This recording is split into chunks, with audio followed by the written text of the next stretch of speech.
Pourquoi le système de protection sociale français empêche le retour au plein emploi? Dans cet article, nous allons décortiquer le système de chômage français et répondre à une question qui fait débat. Est-il le plus généreux d'Europe comme l'affirme Bruno Le Maire, le ministre de l'économie et des finances?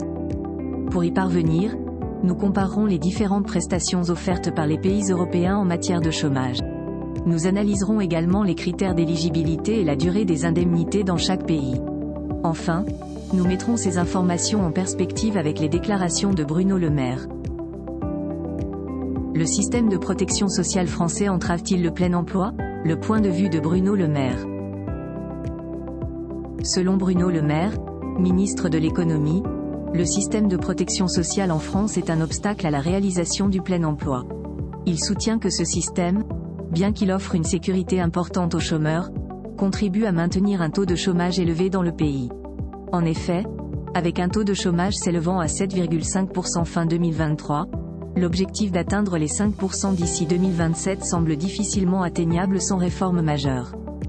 Pour y parvenir, Le Maire propose une nouvelle réforme de l'assurance chômage, arguant que le dispositif actuel permet une durée d'indemnisation trop longue après seulement 2 ans.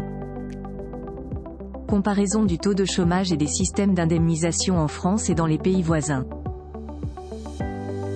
Malgré une croissance économique supérieure à la moyenne européenne en 2023, la France affiche un taux de chômage plus élevé que ses voisins.